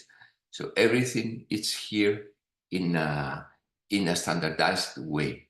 Even the procedures. Which procedure did you use to measure pH, for example? There are many procedures, so you have to define your procedure. Like that, then we can make transformations through better transfer functions to transfer values from one country or from one period in the same country to other to a standardized way in the whole country. Doesn't work for all the properties, but for some can be helpful. This application also has, and as this is just for training, can really implement a web page where the people can see the points and can navigate through the points and see how the properties are distributed in the country. So you can see the tables and the maps. It's a kind of soil information system, but it's not a soil information system. It's an HTML. GLOSSIS needs to have a catalog. This is one thing that was worked from the beginning. The catalog includes the information of the soil data available. In GLOSSIS, this catalog, the soil catalog, is called the GLOSSIS Discovery Hub. This is already online implemented. You see that if you connect to our Discovery Hub, you will see all the databases that are already available for all users. We expect from the countries in the future that through GLOSSIS, the information that they store in the national soil information systems could be included in this Discovery Hub and could be accessed from outside, from other organizations, passing through the system, the platform of GLOSSIS. We also have a dashboard for visualization of the data. This is the GLOSSIS Map Service. This is already available. You can see, you can connect through this direction and you can look for the available data in the Discovery Hub and you can see maps, compare maps, navigate, export, etc. Other thing that we are working in within the INSEE is this. This is the GSP Action Framework. It's a plan for 2022 to 2030 that looks for the evaluation of the performance of the GSP activities, looking for a target goal. This is to have sustainable soils and healthy soils at global scale. So we need to quantify how our work is making progresses on that directions. But this action framework also looks to establish a framework to determine how healthy soils are and how can soils can evaluate according to their health. It's difficult. We know that it's a hot topic now. We were working on this for these last 2 years, and we achieved a solution that is not still endorsed by the GSP Plenary Assembly. So this is a work that has to be endorsed because it can be implemented. The main thing is that the action framework says that GSP has to be evaluated to see how our actions are improving the global soil health, and global soil health has to be developed to do this task. For that, we created a specific international team technical network. This is the ISAF technical network, was established through an open call. It's formed by people from ITPS, from the regional soil partnerships, the chairs of the GSP technical networks, experts, national experts nominated by GSP, and the GSP Secretariat itself, that we work as a facilitator for this. This is at the moment the network, how it's the composition of the network in a map. So you can see the diversity of people. In Asia, we have few people. We would like to have more people in this network. And the work is basically this. So the final product will be a platform that will be called SoilStat. SoilStat is a platform for monitoring, forecasting and reporting the progresses on soil health. The SoilStat needs two systems. One is the GSP performance indicator system, and the other is the soil health indicator system. The soil health indicator system will evaluate soil health based on soil indicators. So we need to measure soil pH, soil organic carbon, bulk density, wherever. So we have the information of many properties for each country. So the countries have to do the work. And these properties then are linked to some soil threats. The basic analysis of health is based on soil threats. So we evaluate. I go later because it's better explained in a slide there. And the other product is the Global Soil Health Dashboard. So we will develop a dashboard to see how a soil specific location it's at risk or not. So for the performance indicators for the GSP activities, we have 16 indicators covering 6 domains.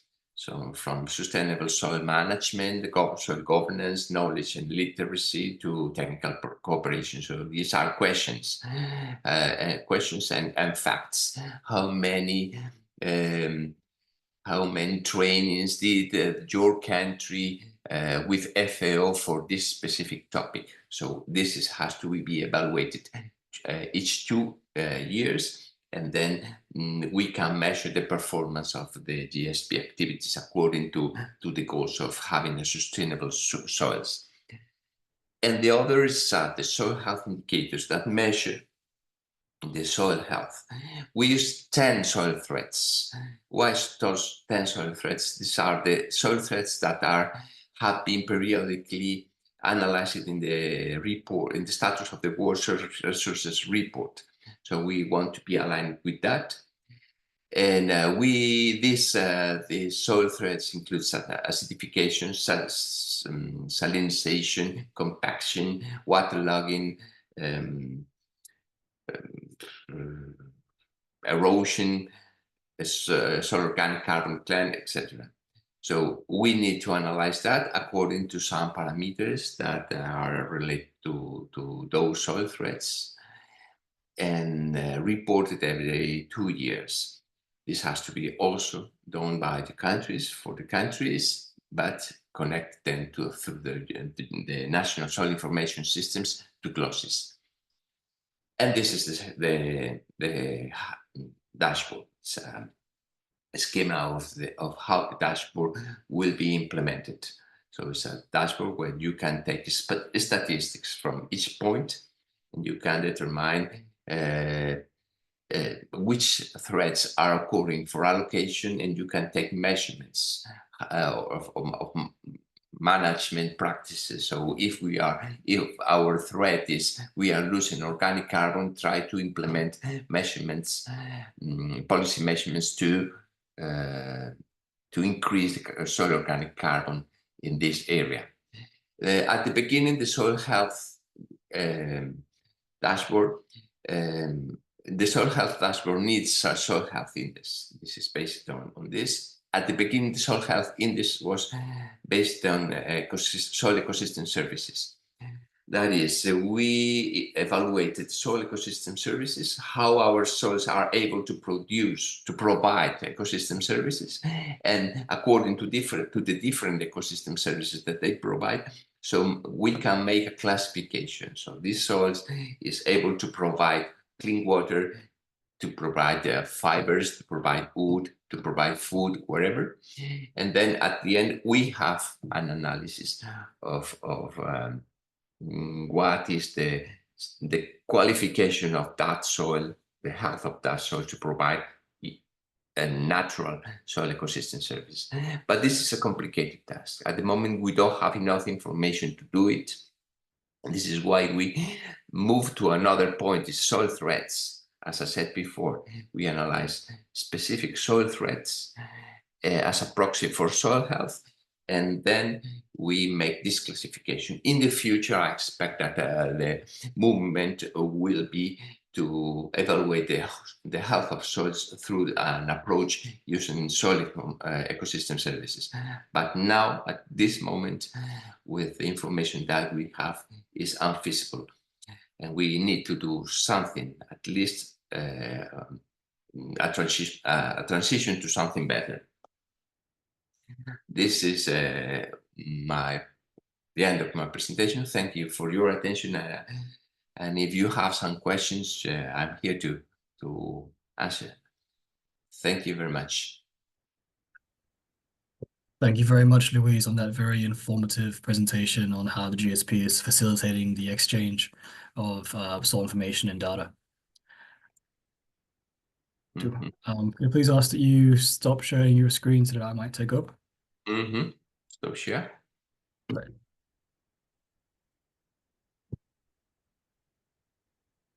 Now, at this point, I'd like to open up the floor again to a Q&A session. So participants, please, if you have any questions, please feel free to enter them in the chat and we can share them with our presenters. In the meantime, while participants prepare some questions, I do have some as well, our first being for Mr. Sri Prasad. So the Digital Soil Map of Nepal is clearly a very good initiative that you've developed, and you have a lot of engagement, like you mentioned, with a lot of accessibility and access from various organizations and countries as well. Can you elaborate more on the design, the functionality, and the user experience? In this regard as well, you also mentioned farmers having issues with accessibility due to literacy or technological barriers. And can you explain more about how you designed this platform in mind to address these challenges too? Yeah, of course, we have some of the problems we have because this is the mostly computer-based.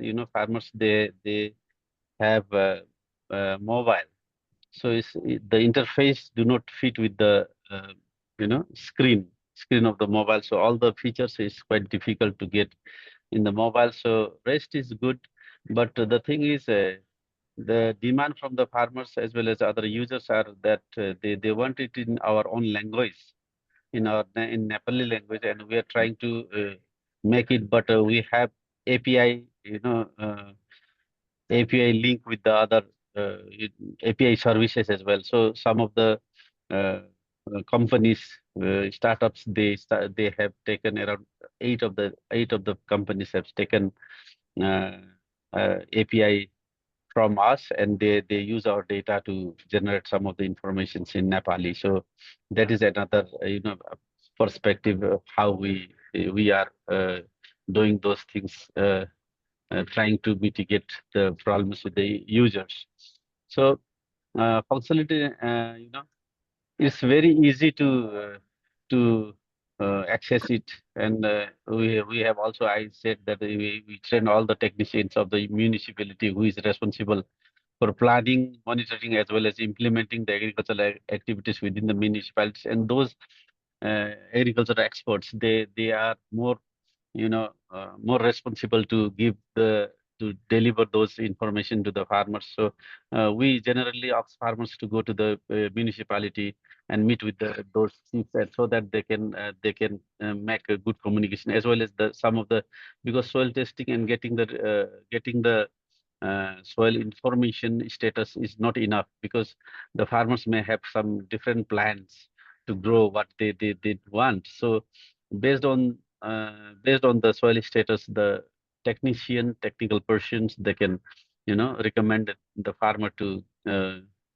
help farmer to maximize their production, as well as what type of inputs they have to incorporate. So these are how we are doing this. So these are some of the things which we are doing. Yeah.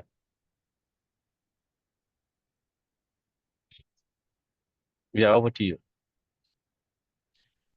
Thank you very much, Shri. You also touched on how you have trainers on the ground training up farmers as well to support a capacity building movement for them to access these resources. Could you elaborate a bit more on the training program and how it's structured? Yeah, initially what we did is we trained this how to use the digital soil maps, how to operate the how to visit the websites. Number one is that. So because this is very interactive map, so they go to the province, they select the province, then district, then their own municipality. Then we do have OpenStreetMap and Google Map. So from the Google Map, when we click the Google Map, this shows the when he clicks there are some options in the top that he has to click. He has to select the province, district, then municipality. Then after that, when one clicks in the Google Map, then it shows the map. So he can easily locate his own area. So that is how it is. It is very helpful to them to identify their own places, and that is what we do for the training in the earlier course. This is how we train all the municipality staffs, as well as those even to the school students. We train them so that these students can support their parents. So we did that. And also the other one part is for the laboratory staffs, as well as for to capacitate them.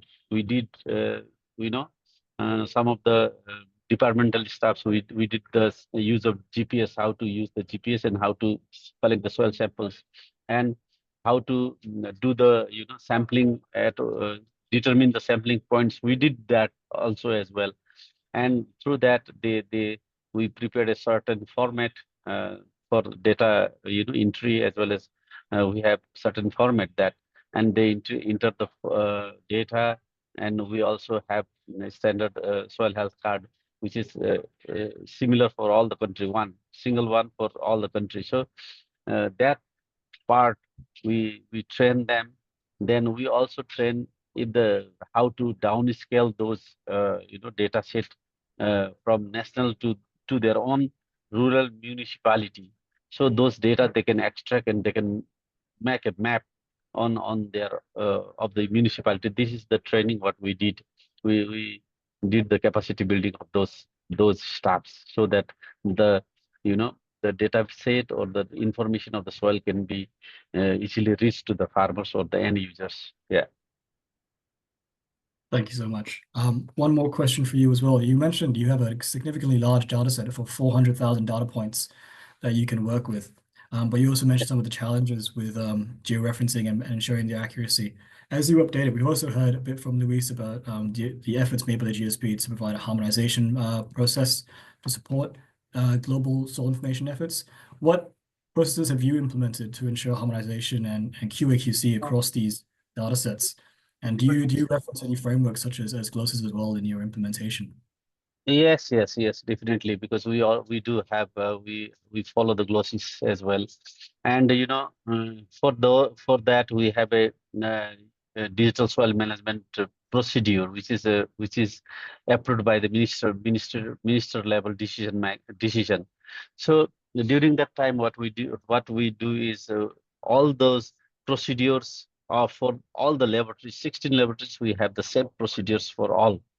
So that is in that protocol. So all the laboratory has to follow the same procedure, same method, and the data set should be harmonized in such a way that it do not because, as I said, that we also do some we also initiate a soil champion award, and this is because based on the data set, what we get from the laboratory, we select them. So if the methodology is different, it may give different results. So we have the same harmonized way. And also because looking at our own capacity of the lab, facilities of the lab, and technical, manpower, we have our own system, but we are also trying to upgrade. We have 2 reference lab, which is one of the reference lab is our lab, National Soil Science Research Center lab, and other one is Central Agriculture Lab. We have 2 reference lab. We do cross-checking of those, data set, as well as we also go for validation of the soil sampling, as well as analysis. So we do those things in order to check the quality of the data. We do that, and also cross lab verification is being done by the Central Agricultural Laboratory. We take some samples from soil samples, and it is given to all the labs. The same sample is given to all the labs, so that we see the data set, how consistent it is, or how much deviation is there. So we do have that system. We have. Yeah. Thank you very much for your answer. I'll move on questions now to Luis on the work you've. Oh, Luis, I noticed your hands raised. Would you like to chip in as well? Thank you very much. I just want to give some information about the question that you posed to Shri Prasad. Is that we are working also now in a project that's international project involving 5 different countries. The soil fair is related to soil fertility, soil digital mapping, and soil collection. So we need to collect samples to do all the digital soil mapping and fertility analysis for the farmers specifically. Mm-hmm. And we are developing a tool, a database to collect the data in the field using the Kobo collect tool. Okay. So this is a standardized way to collect the data for all the technicians that go to take the samples. They have a kind of guideline. So and a questionnaire, so you have to answer many questions, not only about which is the location of soil, but also which is the environment, how is the slope, how is the coverage, do you have crops or not, and everything is connected then to a label with an QR code. Then this information is linked to the lab analysis. So everything is interconnected. So you can facilitate the work of constructing databases harmonized for the future. We are working on that, and maybe you are interested in the future. Some of you are interested in the future. Get in touch with us for to show you how it works. Thank you. Mm-hmm. Okay. Thank you very much for the suggestions. If possible, we'll do that.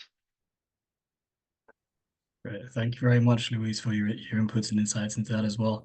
I will just ask one more question to Luis before we proceed to close the webinar, as we're coming up to 4 o'clock. Luis, obviously the GSP is making a very big push to establish these protocols and these platforms, including the dashboard that's been recently produced. But what are the main challenges that you find you face in encouraging institutions and countries to comply and to utilize the resources that the GSP is developing? And how is it developed in terms of incorporating new processes and technologies, such as the new dashboard that you've developed, that GSP has developed, has a process to support pedo transfer functions when comparing methodologies and data across different sources. How is that implemented, and how can you support countries in utilizing these features?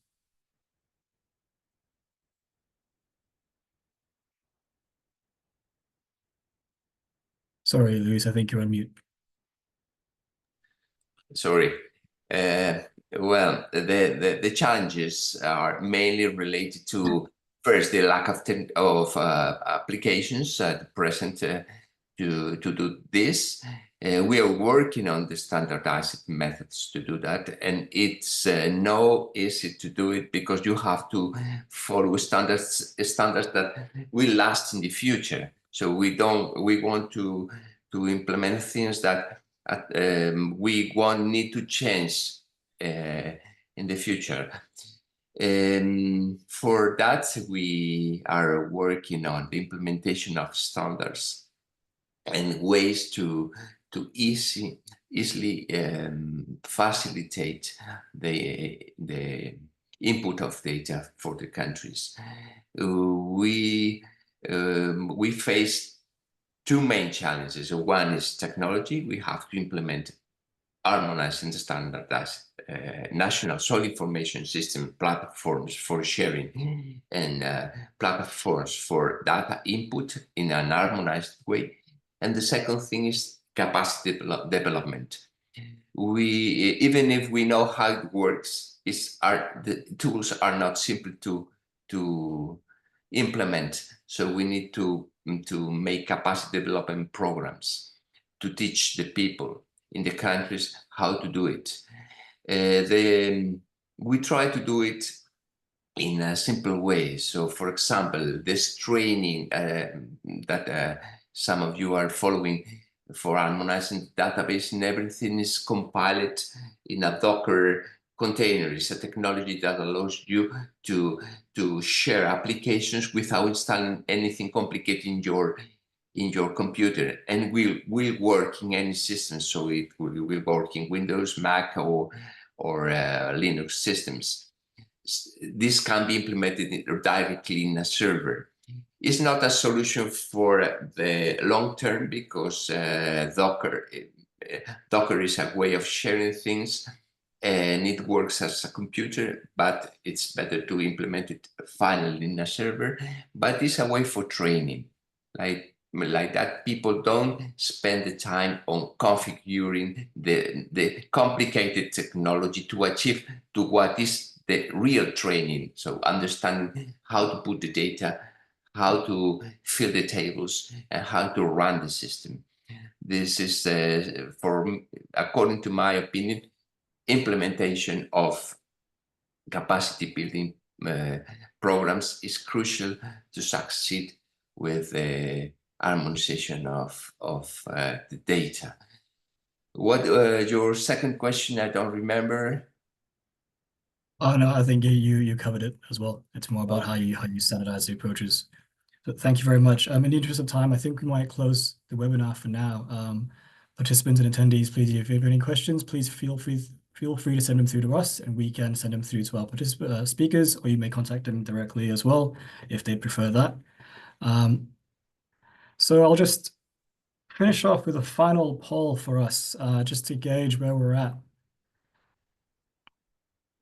Being, how do you think data systems could improve policy development in soil and land management? And as we let participants answer, I'll just provide some brief closing comments. First of all, I'd like to provide a great thank you to all of our speakers for their thoughtful and detailed presentations, and to everyone who participated in today's webinar. Once again, I apologize for my camera not working. But today's discussions have provided a wealth of insights into the technical, practical, and policy-oriented aspects of soil information systems, from the integration of multi-layered data in Thailand's AgriMap to the development of Nepal's digital soil map. We've seen how these tools are enabling smarter and much more informed decisions across a variety of contexts. It's clear that while the approaches might differ, the shared goal is to create systems that are reliable, accessible, and capable of driving meaningful outcomes for soil and land management. One of the key takeaways that we've had as well is that soil information systems aren't just about technology, they're about solving problems, whether it's about guiding farmers on nutrient management, helping policymakers target investment, or addressing broader issues like land degradation and climate resilience. The issues are more impactful when they are tailored towards specific needs while maintaining compatibility with broader frameworks, like the GLOSIS model as well. And as we move forward, I really encourage everyone to think about how the insights shared today can inform your own work as well. Consider how you might apply these lessons learned and adapt successful models, or engage with partners to address challenges in your context. Whether you're a policymaker, researcher, in any other industry, there's an opportunity to contribute to building stronger, more inclusive soil information systems as well. So I'll keep it short and sweet with the closing remarks. Before we end, I would just like everyone to know, if you haven't already, about the International Soil and Water Forum being co-organized by FAO and the Royal Thai Government from the 9th to 11th of December. This is a hybrid event that aims to pave the way for sustainable integrated approaches to soil and water management, combining science, innovation, and existing best practices and policies to create paradigm shifts towards sustainable and resilient agri-food systems transformations. The forum will promote discussions leading to action involving ministerial dialogues, thematic sessions, side events, and knowledge and technology fair, showcasing innovations, existing good practices, and technological advancements in soil and water management from around the world. On behalf of FAO, thank you once again for your participation. Thank you to all our speakers and to my colleagues Enrique and Lucrezia for the support. Your contributions will make discussions like these meaningful and impactful, and we look forward to seeing how today's dialogue translates into action and to engage in future discussions like this again together. Have a great rest of your day, and we hope to see you in future events and collaborations. Thank you very much, everybody. Thank you, everyone. Thank you. Thank you. Bye-bye.